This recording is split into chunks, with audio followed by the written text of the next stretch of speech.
할렐루야. 저는 오늘 야고보서 1장 9절에서 11절 말씀을 가지고 후회 없는 삶을 위하라는 제목을 가지고 은혜를 나누겠습니다. 인생의 시작과 끝, 출생과 죽음이 있는 유한한 존재입니다. 오늘 본문에서 야고보 사도는 우리 인생에 대해서 이렇게 말씀하고 있습니다. 9절 말씀에 낮은 형제는 자기의 높임을 자랑하고 부한 자는 자기의 낮음을 자랑할지니 이는 그가 풀의 꽃과 같이 지나갑니다. 해가 돋고 뜨거운 바람이 불어 풀을 말리면 꽃이 떨어지고 그 모양이 아름다움이 없어지나니 부한 자도 그 행하는 일이 이와 같이 세자네라고 말씀하고 있습니다. 아무리 잘 나가는 인생도 언젠가는 들의 꽃처럼 떨어지고 서장할 때가 있음을 알고 우리는 늘 겸손한 삶의 자세를 갖추라고 오늘 말씀을 권면하고 있습니다.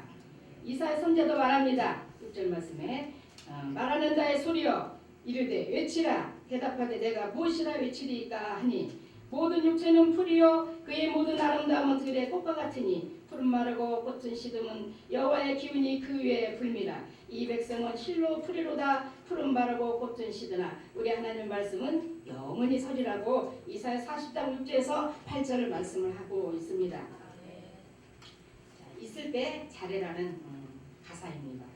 다 아시죠? 있을 때 잘해. 후회하지 말고 있을 때 잘해. 흔들리지 말고 있을 때 잘해. 그러니까 잘해. 이런 가사 아시죠? 지금은 고인이던 배우 김자옥의 남편이었던 가수 오승근의 있을 때 잘해라는 그런 노래입니다. 이 노래는 사랑하는 사람과 후회 없는 만남을 가지고 싶다는 그런 내용입니다. 한평생 살아가는 사람이 죽을 때가 되면 지나온 인생을 회고하면서 보편적으로 세 가지를 후회한다고 합니다. 후회 없는 인생을 살고 싶은 것은 모든 사람의 소망인 것 같습니다. 그런데 인생을 살다 보면 후회하면서 살게 돼요. 그죠? 세월이 지나고 나면 내 옆에 있을 때 그때 더 잘할 걸. 그렇게 후회를 합니다. 여러분들은 안 하시나 봐 후회를. 후회하지 않는 삶 사셔요? 그러면 정말 복된 자인 줄 믿습니다. 제가요 두고 제 일생에 두고두고 후회하는 게 있어요. 말씀드릴까요? 어쩌면 나의 인간적인 욕심일 수도 있고 어쩌면 하나님께서 그렇게 이끄셨는데 내가 순종하지 못했는가 이런 생각도 가져봅니다. 지금은 천국 가시면 우리 주영기 올루 목사님 계실 때 제가 그때 참 하나님 은혜 가운데 열심히 순종했어요. 근데 제가 지금도 그 좀 마음에 정말 너무 아쉬움이 있는데 그때는 제가 좀 젊었잖아요. 지금은 이제 나이가 많이 들었지만 그때 좀 열심히 공부 좀 하고 그때 더 열심히 더 순종을 했으면 우리 원로 목사님 계실 때 천국 가신 목사님 계실 때 내가 함께 한 10년이라도 살게 않았냐 그런 생각을 해봅니다. 근데 아무리 기회를 줘도 내가 순종하지 않으면 소용없더라는 거예요. 그게 가장 첫 번째 나의 큰 후회로 좀 남아있고 지금도 감사하죠. 지금도 부족한 사람이 이렇게 하나님께서 들어 사용해 주시니 얼마나 또 감사하죠. 제가 이렇게 가장 큰 후회가 있었고 그 다음에 우리 친정 아버지 엄마 돌아가셨을 때 제가 그때는 생활이 넉넉하지 못해서 정말 잘해고 들고 싶었는데 그때는 생활이 너무 어려웠어요. 그래서 마음뿐이지 엄마 아빠 살아계실 때 잘해주지 못한 게 두고두고 또 이 마음이 후회가 되고 아픕니다. 그럼 이제 이 세 가지 후회 중에서 베풀지 못한 것에 대해서 이제 후회를 합니다. 가난하게 산 사람이든 부유하게 산 사람이든 죽을 때가 되면은 좀 더 주면서 살 수 있었는데 이렇게 긁어모으고 움켜쥐어서 별것도 아니었는데 왜 조금 더 나눠주지 못하고 베푼을 쓰지 못했을까라고 후회를 한답니다. 또 주님은 사도행전 20장 35절 말씀에 주님은 주는 자가 복이 있다고 말씀하고 있습니다.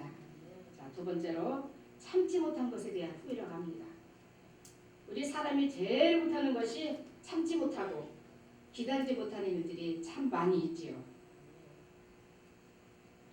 그때 내가 조금만 더 참았더라면 왜 쓸데없는 말을 하고 왜 쓸데없는 행동을 했는가 또 후회한다는 것입니다. 지나고 보면 참 별것도 아닌데 조금 더 참을 수 있었을 때 참을 수 없었던 것을 후회한다고 합니다. 인간의 내면에는 강력한 두 가지 정신력이 있다고 했습니다. 야고보서 3장 2절 말씀에 우리가 다 실수가 많으니 만일 말에 실수가 없는 자라면 곧 온전한 사람이라고 말씀하고 있습니다. 사회사업 성교 명성교 여러분들이요, 우리는 듣기는 속히 하고 말하기는 더디합시다. 아멘. 그래서 하나는 우리가 분노하는 마음이 있고 하나는 다른 하나 마음은 긍휼히 여기는 마음이 있다는 것입니다. 그래서 분노의 결과는 나와 다른 사람을 해치고 인간관계를 파괴하지만 긍휼히 여기는 마음은 회복과 생명의 사건을 일으킨다는 것입니다.